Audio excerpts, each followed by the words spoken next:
malnutrisi itu hanya masalah orang di mungkin daerah atau masalah untuk orang katakanlah miskin yang tidak bisa makan. Apa yang kita lakukan ketika kita skeptis, kita mencari lagi gitu. Ini berita ini atau kontennya misalnya apalagi udah jadi tinggal berapa detik gitu ya. Ini tuh sumbernya apa? Bener, gitu kan.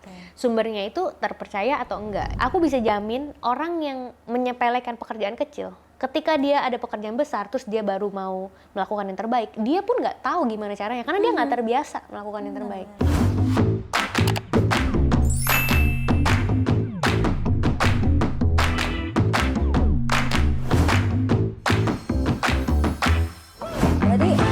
Berarti Kak Jessica mengalami ya yang dialami ibu-ibu walaupun jualan dong. Mas GTM. Ternyata pernah GTM juga pasti, gitu. Pasti. Yang penting bagi Kak Jessica yang penting nutrisi sehari-hari tercapai gitu betul, ya. Betul. Nah, menurut Kak Jessica nih kan kita sering dengar nih ya malnutrisi nih pada anak. Nah, menurut pandangan Kak Jessica gimana gitu? Nah, malnutrisi ini yang sering salah pahamin itu adalah dianggapnya malnutrisi ini tuh yang ekstrim aja, yang orang inget tuh yang ekstrim, yang kita sebut stunting. Malnutrisi ini kan spektrum. Jadi ada yang bisa jadi kurangnya sedikit, bisa jadi kurangnya banyak gitu kan. Nah, kalau stunting itu kan yang severely malnourished. Tapi sayangnya hari ini itu kalau kita bicara malnutrisi yang masuk ke definisi itu anak-anak di ibu kota, misalnya seperti Jakarta gitu ya. Anak-anak yang mungkin notabene datang dari keluarga yang misalnya sosial ekonomi statusnya mungkin baik, sehingga makan tuh pasti ada gitu ya. Itu pun tidak terlepas dari resiko malnutrisi. Benar. Itu yang yang hari ini tuh orang sering mungkin terlupakan gitu. Dipikirnya itu malnutrisi itu hanya masalah orang di mungkin daerah atau masalah untuk orang katakanlah miskin yang tidak bisa makan, nggak bisa makan makanya nggak ada nutrisi. Ya betul, itu adalah salah satu faktor. Tapi kalau bisa makan, apa yang dimakan itu kan juga mempengaruhi gitu kan. Jadi hari ini kalau teman-teman tanya gitu ya ke dokter, aku pun dokter anakku kan ya di Jakarta gitu ya, praktek di rumah sakit besar, datang tetap aja ada pasiennya yang istilahnya anaknya berat badannya kurang dan malnutrisi tapi mungkin tidak sampai parah gitu ya. Karena biasanya yang bagus itu kan adalah ketika udah mulai ada tendensi ke malnutrisi, itu terdeteksi dini dan langsung diintervensi kan gitu kan. Langsung diperbaiki pola makannya, langsung diperbaiki apa yang dimakan kan gitu. Itu yang membedakan kenapa kalau mungkin di ibu kota nggak sampai parah banget gitu ya. Udah diketahui. Nah, mungkin itu yang ibu-ibu perlu. Nah, mungkin itu intervensi tadi terakhir, orang-orang terintervensi. Jadi mungkin mengenai malnutrisi itu kita harus tetap waspada gitu ya. Jangan sampai kita salah kaprah, kita anggap bahwa anakku kan makan tiap hari ada gitu ya, jadi nggak mungkin malnourished gitu. Jadi harus diperhatikan juga makanannya apa gitu. Benar. Kan. Gitu. Nutrisinya paling penting sih itu ya, walaupun memang kayak kadang tuh ada misalnya secara bobot anak itu besar, iya nggak? Tapi kadang secara nutrisinya tuh kurang betul. Itu ada juga case ini. Sebenarnya iya, makanya spektrumnya luas. Sebenarnya kalau ditanya apakah anak yang beratnya berlebih pun sebenarnya nggak bagus. Bener. Berlebih pun nggak bagus karena nanti bisa membuat tendensi ketika besar dia hipertensi atau dia ada penyakit jantung gitu ya, coronary disease. Jadi memang semuanya itu harus di tengah gitu. harus yang spektrum yang normal, sesuai porsinya kayak gitu. Tapi itu sih yang mungkin harapannya ya hari ini ibu-ibu terutama yang apalagi kalau nonton podcast ya, berarti kan rajin mencari informasi gitu ya. Ya mudah-mudahan kita jadi lebih bisa aware dengan apa yang kita kasih ke anak-anak kita gitu kan. Nah benar ya, kayak informasi tuh bisa kita dapat tuh banyak banget sosial media, baik itu dari YouTube, TikTok, Instagram, semuanya itu bisa kita cari. Tapi tuh pasti banyak ibu-ibu di luar sana tuh bingung gitu Kak. Maksudnya kayak ini bener nggak ya? Ini bener nggak ya? Gimana sih tips dari Kak Jessica untuk memfilter informasi yang benar gitu? Ini aku pribadi melakukan ini. Iya, Memang kita dapat informasi bisa dari mana-mana dan hari ini kita nggak mungkin menutup diri juga ya sama sosial media gitu kan. Yang aku lakukan adalah biasanya ketika ada informasi, kita terima tapi kita harus skeptis. kan gitu. Bahkan ini termasuk untuk apapun misalnya konten yang grow post gitu ya. Itu please banget ketika melihat aku pengen semua followersnya grow juga ibu-ibunya, aku yakin ibu-ibu yang pintar dan skeptis. Apa yang kita lakukan ketika kita skeptis, kita mencari lagi gitu. Ini berita ini atau kontennya misalnya apalagi udah jadi tinggal berapa detik gitu ya. Ini tuh sumbernya apa? Benar, gitu kan. Sumbernya itu terpercaya atau enggak gitu. Biasanya kalau aku pribadi aku suka, kebetulan aku orangnya tidak anti baca ya. Jadi aku memang suka baca jurnal gitu. Jadi biasanya aku mencoba mencari sumber yang benar-benar sumber utamanya. Karena kadang-kadang kalau misalnya dari artikel terus disadur lagi jadi konten, terus konten ini disadur lagi sama orang lain, jadi udah kayak 3-4 tangan pindahnya gitu. Nah itu biasa aku suka cari sampai yang pertamanya gitu loh. Pertamanya banget tuh siapa yang ngomong yang gitu kan. Bener, pertama kali itu gitu. Dari mana? Misalnya artikel pun kan biasa dia bilang, oh berdasarkan studi apa kayak gitu kan. Terus nanti yang ketiga ngomongnya berdasarkan artikel ini kan gitu. Jadi carinya ke yang paling pertama, itu memang yang biasa aku lakukan gitu ya. Apalagi kalau lagi kalau bisa malam-malam kalau ada waktu gitu ya, kalau terutama kalau informasinya penting banget ya, nggak semua informasi kita mesti kayak gitu karena kan nggak semua relevan.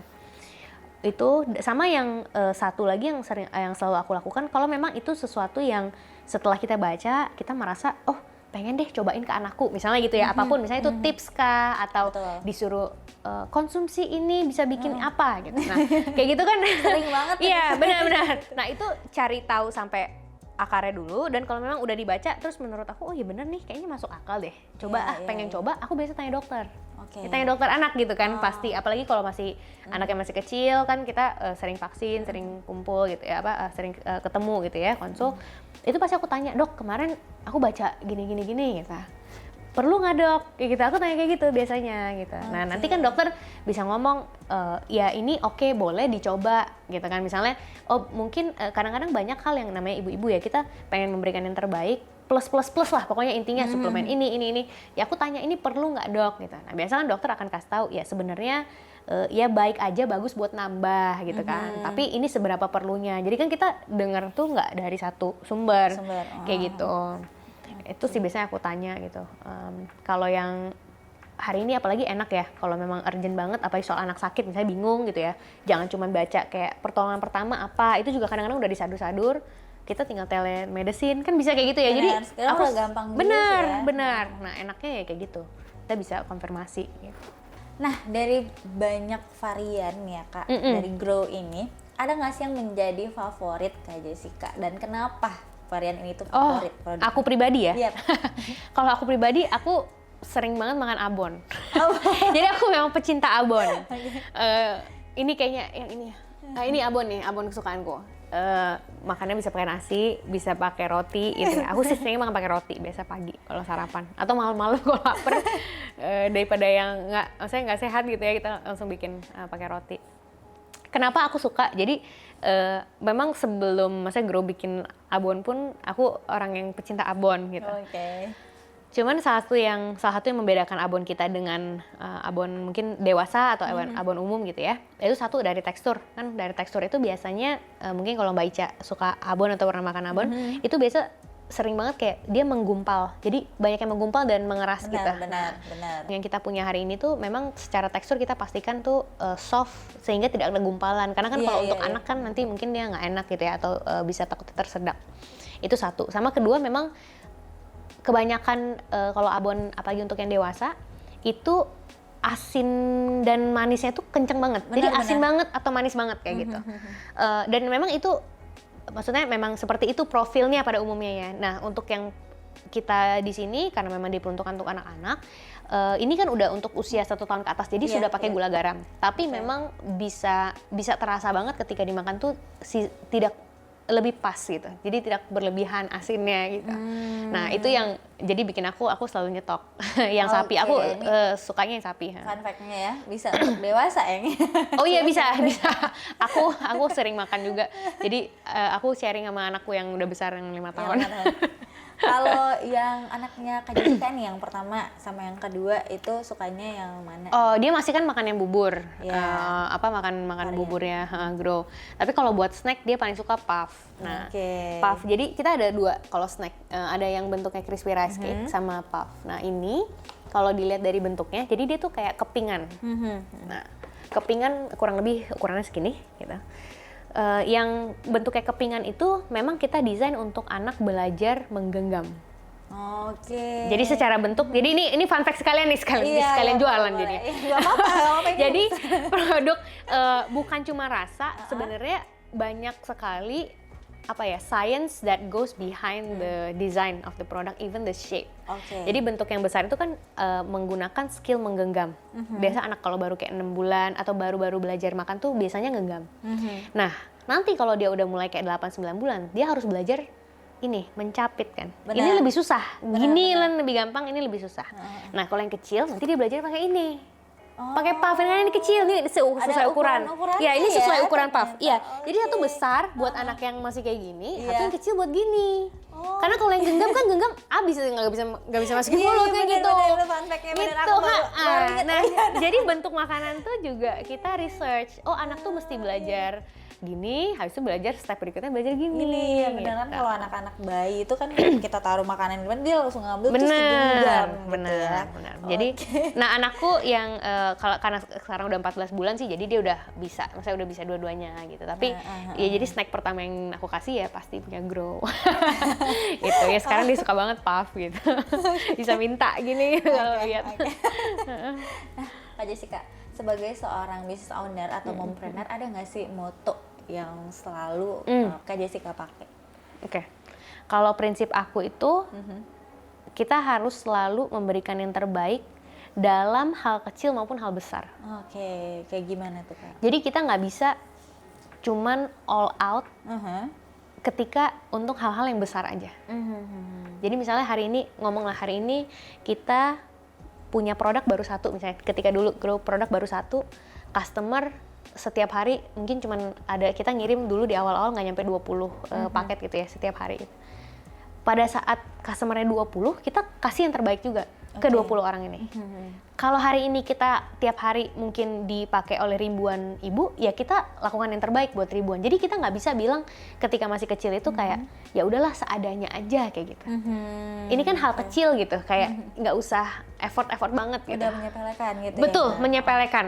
Jadi karena itu buat aku adalah kayak etos kerja dan itu adalah prinsip. Aku bisa jamin orang yang menyepelekan pekerjaan kecil, ketika dia ada pekerjaan besar terus dia baru mau melakukan yang terbaik, dia pun nggak tahu gimana caranya karena dia nggak terbiasa melakukan yang terbaik.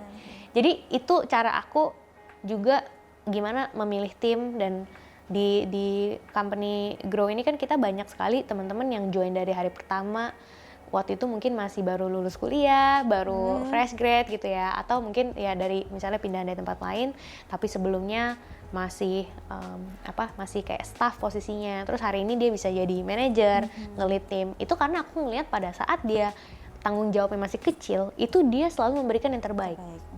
Baru iya dong, pasti baru kita akan memberikan dia tanggung jawab lebih kayak gitu. Jadi nggak bisa istilahnya kita cuman, oh ini gue ngelakuin kalau lagi dilihat bos aja, atau gue ngelakuin cuman kalau lagi banyak yang lihat atau banyak yang inilah hal yang besar aja.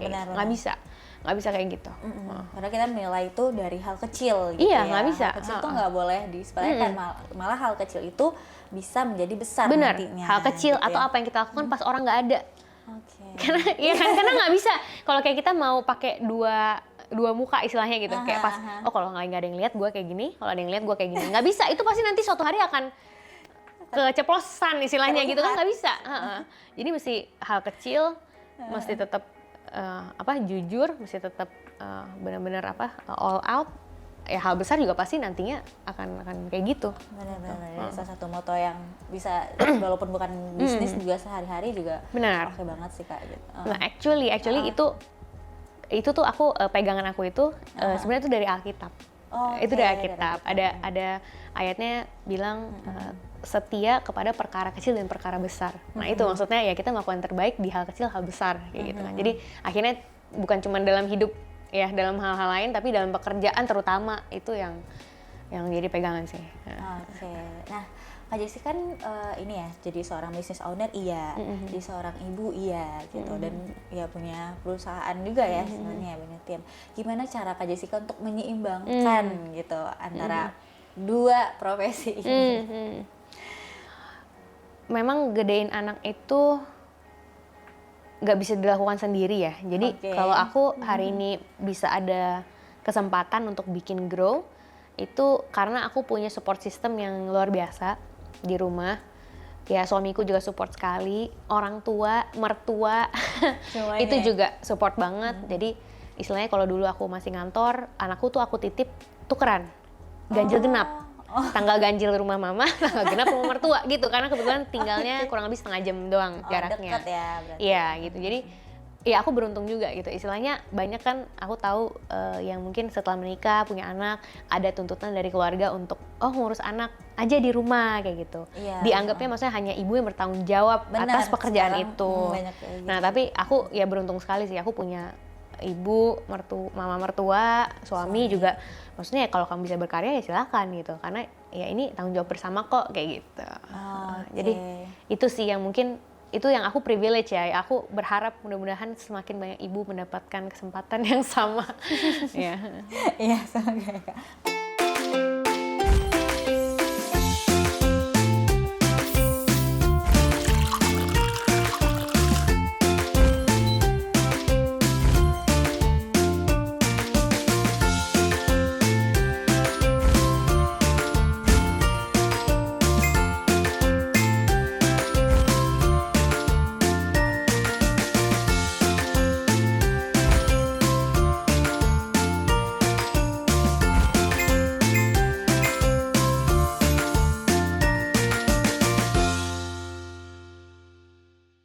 Apalagi untuk mom pekerja ya gitu, sangat sulit sebenarnya untuk memang bagi waktu itu benar-benar sulit ya kayak. Benar karena waktunya ya 24 jam doang ya. Iya, kalau berharap sih lebih ya kayak. Ya kayaknya kadang pengen membela diri, cuman ya gitu. Oke. Tapi Kak Jessica tuh sama anak-anak tuh ada momen-momen tertentu nggak gitu untuk bondingnya seperti apa gitu? Ya, jadi aku harus banyak pakai trik karena aku mungkin kalau secara kuantitas bisa dibilang lebih sedikit gitu ya daripada mungkin mama yang bisa di rumah seharian ya. Aku harus fokus di kualitasnya. Benar. Nah, jadi aku pernah baca juga riset, aku lupa kalau nama ininya ya, jurnalnya, tapi memang waktu yang paling membentuk memori itu biasanya ketika bangun dan mau tidur. Jadi aku selalu nyempetin pas mereka bangun, kalau bisa aku yang bangunin. Kayak gitu. Jadi nggak ada istilahnya kayak mereka bangun aku udah nggak ada, itu nggak kayak gitu. Pasti aku pas-pasin gimana caranya aku yang bangunin mereka, sama sebelum tidur aku udah di rumah. Kalau nggak aku minimal ada papanya. Jadi kalau misalnya aku harus pulang malam, aku pasti bilang dan kita atur supaya papanya bisa pulang tepat waktu. Jadi bisa main sama mereka ketika mau tidur. Oke. Nah itu yang aku coba tanemin gitu, karena aku sendiri setelah aku kilas balik ya, kan orang tuaku, papaku juga kerja gitu ya. Aku nggak berasa kehilangan sosok papa gitu. Kenapa? Nah semua memori yang aku punya itu mayoritas itu adalah playtime kita ketika mau tidur. Jadi kayak lagi nanti cerita lah atau apa gitu. Jadi karena itu aku selalu nekanin, kalau anak-anak mau tidur harus kita ada quality time. Nah jadi quality time itu maksudnya bentuknya apa? Biasanya aku lebih kayak main sih. Maksudnya ya kalau kan karena anak-anak masih kecil jadi mainnya ya gulat-gulatan lah. Apalah main masuk kayak dalam selimut kayak gitu ya, kayak main tenda. Gitu. Bener, main kayak gitu. Atau kayak kalau masih lebih kecil lagi kan masih dilempar-lempar sama papanya gitu kan, atau kayak cerita. Kalau yang udah 5 tahun aku suka tanya gimana tadi di sekolah ini ngapain kayak gitu. Jadi biar memorinya ini sih. Apalagi tuh terbaru aku melihat kakak baru ini ya kuliah lagi ya. Sebenarnya bukan aku pribadi, itu Grow sebagai organisasi yang diterima di program itu. Gitu. Jadi programnya unik banget karena memang harus mendaftarnya itu atas nama perusahaan. Iya. Nah, jadi ya walaupun pada akhirnya kan pasti harus ada perwakilannya siapa kan gitu. Jadi kan ya pasti mungkin founder atau CEO-nya. Tapi kita bukan mendaftar. Jadi aku bukan mendaftar sebagai Jessica, tapi aku mendaftar sebagai CEO-nya Grow. Seperti itu. gitu.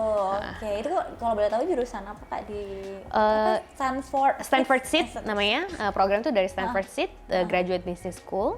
Stanford ini kan memang perusahaan yang cukup terkenal di entrepreneurial ini ya, study Iya, aku sempat baca juga sih. Mereka memang fokusnya di situ. Dan program ini tuh fakultinya atau dosennya yang datang ke Indonesia. Oh, dosennya yang datang ke Indonesia. Dosennya datang ke Tapi tetap Indonesia. offline, Kak?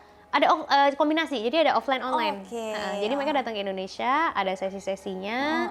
Terus kita juga ada sesi di mana kita melakukan workshop bareng-bareng dengan leaders. Jadi aku berkesempatan untuk ngajak 10 orang perwakilan dari Grow selain aku yang bisa ikut juga belajar bareng-bareng. Karena kan pastinya kalau kita mau mengembangkan perusahaan, seiring perusahaannya makin besar nggak bisa bergantung satu orang kan, nggak bisa pasti gitu. Benar.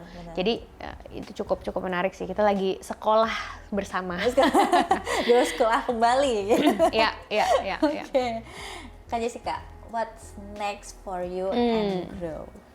For Grow specifically, kita pengen bisa menjangkau lebih banyak orang tua. Jadi jelas hari ini tuh kita masih punya banyak PR untuk bisa mendistribusikan produk Grow dengan lebih luas lagi.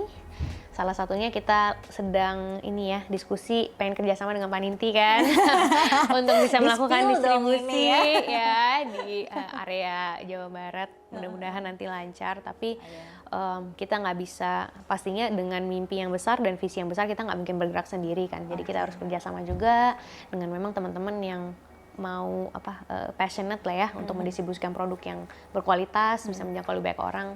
Jadi fokusnya lebih ke situ sih, kita pengen bisa merangkul lebih banyak orang tua lagi gitu. For you? Personally? Yes. Wah, personally aku masih terus belajar jadi ya ibu yang baik dan belajar menjadi pemimpin yang lebih baik. Karena dulu memimpin tim yang orangnya jumlahnya belasan sama sekarang mungkin puluhan, dan kalau memang semua rencana kita terlaksana tahun ini, mungkin by akhir tahun kita bisa hitungannya mungkin udah lebih dari 100 misalnya. Itu pasti membutuhkan skill pemimpin yang berbeda. Gimana caranya aku bisa ikut bertumbuh seiring perusahaannya bertumbuh kan gitu. Makanya itu salah satunya kenapa aku memutuskan untuk yuk kita daftar sekolah lagi, kita belajar bareng-bareng gitu.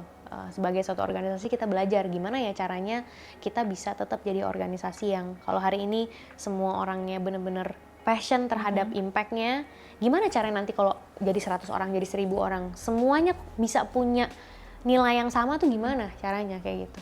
Itu pasti bisa dilakukan karena udah ada perusahaan-perusahaan yang berhasil seperti itu. Tapi kan trik-triknya itu dari mana gitu kan. Jadi makanya nggak mungkin perusahaannya bisa bertumbuh kalau aku sendiri sebagai leadersnya dan teman-teman leaders yang lain nggak ikut belajar terus gitu. Gitu sih. Oke, sekarang kita main games ya. Oh gitu. Di sini ada mitos fakta. Oh gitu. Oke. Ini ada bener salah dong ya berarti. Mitos atau fakta? Oh gitu. Oke. Menurut Kak Jessica ini mitos atau fakta? Oke. Ini seputar MPASI sih. Waduh, jadi takut. Kalau salah. Mitos atau fakta? Pemberian MPASI dengan menu yang sama terus-menerus akan membuat anak menjadi picky eater. Setauku fakta. Kalau dari pengalaman pribadi fakta. Karena kalau misalnya kita tidak terbiasa untuk mencoba makanan baru, nggak usah di anak-anak ya, di orang dewasa kan juga banyak kayak ada temen yang kayak milih-milih kan kalau makan. Iya benar-benar. Karena makannya itu terus gitu, tidak eksplorasi gitu terhadap makanan. Eksplorasi makanan. Iya benar. Jadi ada orang yang kalau aku tuh termasuk kayak misalnya ada makanan baru nih belum coba. Kalau orangnya yang eksploratif pasti kan kayak, gue pengen coba dong apa. Kalau yang udah istilahnya tertutup sama nyoba pasti dia kayak nggak mau gitu kan, kayak gitu. Jadi responnya bisa beda gitu. Padahal hal baru tuh bisa direspon beda gitu kan. Jadi kita pengen anak-anak kita jadi orang yang excited ya kalau lihat makanan baru. Apa nih, pengen coba dong mami gitu kan. Nah itu aku senang banget tuh kalau anakku kayak, mami can I try? Oh iya silakan gitu. Jadi kita pengen kayak gitu. Caranya ya kita biasain makan beragam gitu. Oke. Ya. Mitos atau fakta? Anak itu tidak boleh diberikan makanan dengan tekstur yang lebih padat kalau belum tumbuh gigi. Mitos. Karena gusi bayi itu dia bertekstur. Gusinya itu tuh bertekstur ada gerigi gitu istilahnya. Benar, gitu. benar. Nah, Gusi. itu bisa digunakan juga untuk menghancurkan makanan. Iya. Tapi ya balik lagi maksudnya ya apa makanannya kan gitu kan. Kita aja gigi dewasa kalau kayak yang keras bisa potek kan gitu. Jadi ya kita harus sesuaikan. Misalnya contohnya kalau daging misalnya mau kasih daging strip gitu ya, yaitu mungkin dagingnya harus benar-benar di presto. Jadi kalau dia kena gusi hancur gitu kan. Jadi anak-anak yang belum ada gigi pun tetap harus dilatih dengan tekstur yang kasar gitu loh. Walaupun mungkin bukan makanan utamanya, karena kalau di Indonesia itu menurut IDAI ya, Ikatan Dokter Anak Indonesia, memang yang dianjurkan itu adalah pemberian makan utama itu dengan spoon fed atau disendokin. Benar. Kita masih lebih ke situ ya untuk guidance-nya. Tapi banyak kan negara lain yang memang mereka pakai istilahnya baby led weaning, yang anaknya yang ambil. Nah itu kan mereka nggak ada gigi, ya kan dari umur 6 bulan juga dia pakai gusi gitu. Itu bisa, dan sebenarnya itu bagus untuk membiasakan anak mandiri makannya gitu. Jadi yang aku lakukan, nah mungkin ini tips yang aku lakukan dengan anakku, mereka spoon fed karena ya kita ikutin ini anjuran dokter. Tapi aku selalu ada sesuatu kayak istilahnya ada sesuatu yang mereka bisa pegang, mereka bisa gitu. Jadi sambil jadi sambil gitu loh. Sambil kita suapin tapi dia sambil ada sesuatu yang dia belajar. Jadi kan dia seneng kayak makan tuh, oh aku ikutan kayak gitu sendiri. Kayak gitu. Itu bisa di mix tuh. Oke. Nah, mitos atau fakta, tidak boleh memberikan telur dan ikan sebelum umur 1 tahun. Mitos lah, mitos. Bukan cuma boleh tapi bagus. Iya, malah bagus ya. Bukan cuma boleh tapi bagus. Telur sama ikan itu kan sumber protein hewani, dan maksudnya secara harga itu kan lebih ramah ya di kantongnya daripada misalnya daging sapi gitu atau daging ini merah. Telur itu ada di Indonesia bahkan ya ada aku lupa ini gerakannya, kalau nggak salah di Posyandu itu 1 telur sehari untuk mengurangi 30% resiko stunting. Gitu. Ya itu betul banget karena itu kan telur itu mengandung protein hewani yang ya bisa telur ayam, telur bebek gitu ya, bisa ganti-ganti. Nah itu selain protein hewani, dia juga mudah diolah kan. Anak-anak kan kadang kalau daging mungkin ya itu tadi kita takut dia misalnya alot kah, ngenyot, nanti susah dikunyah. Kalau telur kan enak banget gitu kan, bisa dikukus, jadi apa gitu. Anakku sih tiap hari pasti ada sih makan telur. Yang gede pun telur, antara kalau nggak di dadar, di kukus, dia bahkan suka telur rebus gitu aja, dia suka karena dibiasain dari kecil gitu. Bagus banget. Oke, iya sih banget. Mitos atau fakta, anak di usia MPASI itu sudah boleh diberikan madu? Di bawah 1 tahun nggak boleh, tergantung. Usia MPASI ini 6-24 kan. Sebelum usia 1 tahun, madu tidak dianjurkan. Kenapa? Karena ada resiko itu malah bisa menjadi racun untuk, aku lupa istilahnya, something embolism, itu bisa, karena sistem pencernaannya balik lagi belum bisa mengolah, ada suatu zat di madu yang belum bisa diolah, sehingga bisa menjadi racun. Memang madu ini kan banyak yang istilahnya mungkin kepikiran pakai madu karena kan gula nggak boleh katanya kan gitu ya. Iya benar. Hal lain yang mungkin alternatif yang bisa dipakai untuk pemanis, which is itu yang kita pakai untuk makanan baby kita, itu adalah kurma. Oh iya. Aku nggak bawa produknya, tapi kita ada selai kurma yang di retort. Jadi itu benar-benar hanya kurma, dan ya, benar-benar kurma aja, 100% isinya kurma doang gitu. Di retort itu kita pakai untuk menggantikan gula di makanan baby yang kita masak di dapur kita. Jadi kita nggak pakai gula. Gitu. Bisa pakai kurma ya, atau buah cari yang lagi musim kan manis. Berarti ada waktunya ya, jangan waktunya kalau di bawah 12 bulan tidak gitu. Boleh. Oke. Mitos atau fakta, bayi yang sudah makan MPASI nggak perlu lagi dikasih ASI? Mitos dong. Ya, karena kita harus menyusui. Kan eksklusif 6 bulan. Setelah itu sambil MPASI. MPASI aja makanan pendamping ASI kan gitu ya. Jadi kalau nggak sambil sama ASI berarti nggak didampingin. Jadi itu sampai 24 bulan ya kan minimal. Tapi kalau dari yang aku baca ya, studi-studi yang baru itu sebetulnya kalau memang anaknya pun masih mau, ibunya maksudnya tidak ada halangan gitu ya untuk memberikan ASI lagi, sebetulnya dilanjut sampai usia 3-4 tahun juga nggak masalah gitu. Cuma memang gini, ASI itu ketika sampai usia 6 bulan itu kan bisa ASI saja bisa mencukupi kebutuhan gizi, kalori ataupun kayak makronutrien, mikronutriennya cukup. Tapi setelah udah 6 bulan itu harus dibarengin, didampingi dengan makanan karena ASI saja sudah tidak cukup. Tapi bukan berarti ASINya digantikan. Gitu. Oke. Ini ada nih artikel Kak Jessica. Jadi judulnya itu adalah beberapa riset makanan bayi di Indonesia itu kurang beragam nih. Kenapa sih bisa begitu dan apa dampaknya? Karena di sini tuh ada rata-rata bayi anak Indonesia itu kan mengkonsumsi 2 sampai 3 jenis kelompok makanan ya pada usia 6 bulan. Kemudian meningkatkan menjadi 4 sampai 5 jenis kelompok makanan. Tapi di Indonesia ini masih kurang beragam. Gimana pendapat Kak Jessica? Itu emang PR bersama untuk tadi ya, kita mengedukasi ibu-ibu kita, orang tua kita supaya lebih aware tentang pentingnya ragam makanan. Sebenarnya bukan hanya mengenai picky eater. Kalau picky eater itu kan lebih ke nanti kasih makan anaknya susah kan, lebih ke gitu. Iya. Tapi sebetulnya itu ngaruh juga ke perkembangan memaksimalkan tumbuh kembangnya gitu. Di WHO itu ada satu istilah namanya minimum food diversity. Oke.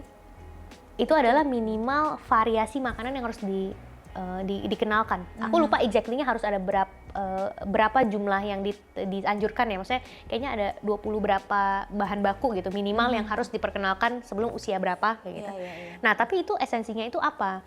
Setiap makanan, bahan makanan, misalnya kita bilang sayur atau daging gitu ya.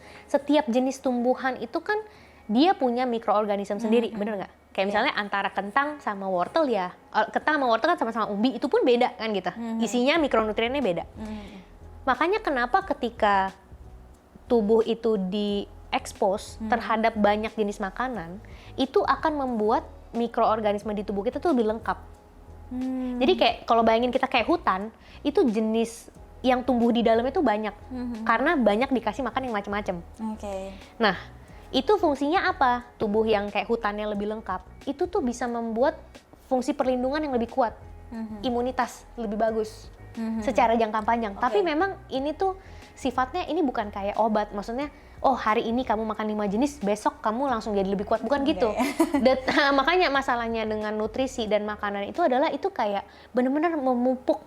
Dan itu tuh hasil dari kita bertahun-tahun melakukan itu, terus nanti kita besar jadi lebih sehat kan gitu ya. Jadi itu kayak preventif. Nah, hari ini mungkin PR kita bersama itu di Indonesia tuh orang banyak kan bukan mencegah.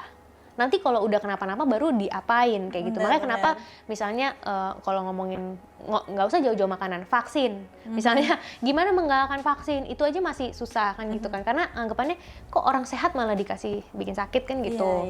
Jadi ya sama kayak makanan, jangan tunggu udah sakit baru sibuk cari mau makanan semua vitamin mau dikasih makan gitu. Maksudnya itu harus dibentuk dari ya kita makan sehat, makan beragam gitu. Jadi tubuh kita itu istilahnya lebih lengkap gitu loh. Imunitasnya tuh lebih kuat. Kan dari kayak gitu bentuknya. Menarik kalau dibaca studinya. Iya benar. Ini kita ternyata minimum aku kira tuh udah varian tuh udah cukup banyak gitu kan, ternyata di Indonesia tuh masih kurang ragamnya. Itu ini kelihatan kok dari misalnya kalau kita jualan yang produk frozen ya. Itu kelihatan banget kalau kita karbohidratnya tuh kita macam-macam. Di Grow tuh karbohidrat kita ada nasi, ada mie, pakai miswa, pakai kue tiaw macam-macam. Tapi selalu yang paling laku itu nasi. Jadi maunya makan nasi. Iya, maksudnya nggak makan nasi. Benar. Jadi maksudnya mungkin ya itu salah satu yang kita kelihatan, aduh orang tuh agak takut memperkenalkan varian. Sama kayak waktu di awal Grow bikin kita ada soto. Kan makanan bayi kita tuh soto, rendang, lodeh, gulai. Orang emang boleh ya Mbak anak bayi 6 bulan makan rendang kayak gitu. Tapi kalau ditanya kenapa nggak boleh nggak bisa jawab. Jadi itu yang orang tuh nganggapnya kayak ngasih variasi ini nggak perlu lah ya, atau malah bahaya ya, padahal bukan kayak gitu kan, sebenarnya perlu banget. Terus gimana cara Grow untuk memperkenalkan gitu? Memang edukasi itu bukan kerjaan satu hari ya, itu proses yang panjang. Hari ini kalau hari ini kita malah yang paling favorit menunya ya itu tadi yang rendang, soto kayak gitu loh, orang malah nyari gitu. Karena kan masak sendiri mungkin susah kan di rumah gitu. Tapi ya itu bukan hasil dari 1-2 minggu atau 1-2 bulan. Itu kita konsisten selama 4 tahun ini, kita komunikasikan variasi itu penting, rempah-rempah itu penting gitu. Itu baru bisa terbentuk. Dan ini pun kalau aku bilang kita masih jauh ya dari tugasnya, itu masih panjang. Kayak gitu. Oke, terakhir nih Kak Jessica, ada pesan gak sih yang ingin disampaikan kepada ibu-ibu di Indonesia, di luar sana, apalagi mungkin lagi masa proses MPASI gitu. Mungkin satu pesannya, anak-anak kan belum bisa say thank you ya gitu. Jadi terima kasih sudah melakukan yang terbaik buat buah hatinya. Jangan sungkan untuk minta tolong. Itu biasanya salah satu di Indonesia tuh orang nggak gampang ya minta tolong. Ibu-ibu tuh kita dituntut untuk bisa A, B, C gitu ya. Tapi kita sama-sama harus bisa lebih aware juga dengan kapasitas kita. Jadi jangan malu untuk bertanya, jangan malu untuk minta tolong. Itu sih yang menurut aku akan sangat membantu kita untuk bisa tetap waras. Gitu, kayak contohnya kenapa aku hari ini bisa keluar, bisa anak-anak bisa ada yang bantu, karena aku minta tolong kan. Maksudnya aku minta tolong, Mah tolong nanti besok jagain gitu, datang ya, tolong liatin gitu, terus minta tolong ke mertua. Jangan malu ya, gitu. Jangan sungkan untuk minta tolong. Jangan sungkan. Oke. Terakhir banget ini, boleh Kak Jessica mungkin kenalkan lagi Grow kepada kita dan bisa didapetin di mana nih Grow? Oke, boleh. Oke, teman-teman, nama aku Jessica. Aku CEO dan co-founder dari Grow. Grow adalah brand dari makanan anak dan bayi. Bisa dikonsumsi mulai dari usia 6 bulan sampai 6 tahun atau bahkan dewasa, juga banyak pilihannya. Produk kami hari ini bisa didapatkan di semua e-commerce kesayangan mama papa. Juga bisa didapatkan di food delivery apps. Jadi lengkap ya, yang merah, yang hijau, yang oranye, semuanya ada. Dan juga bisa didapatkan di supermarket dan baby shop terdekat. Nah, kalau nanti sampai nggak bisa ketemu Grow di toko kesayangan, boleh nanti kasih tahu ke CS kita, langsung kita masukin produknya. Instagramnya Kak, boleh nih. Instagram kita di @grow.id, GROUU.id. Oke, gitu ya buat panitia semua yang pengen beli produk Grow, bisa langsung ke official store resminya Grow. Oke, Kak Jessica, sepertinya kita sudah di penghujung ya podcast hari ini. Sekali lagi terima kasih sudah berbagi cerita dengan kita, mulai awal cerita Grow terbentuk, pengalaman Kak Jessica sendiri sebagai mom. Itu banyak banget insight-insight baru yang kita dapat di Panitia Podcast ini. Oke, sekali lagi terima kasih atas waktunya. Mohon maaf, sampai jumpa di next Brand Story. Bye-bye!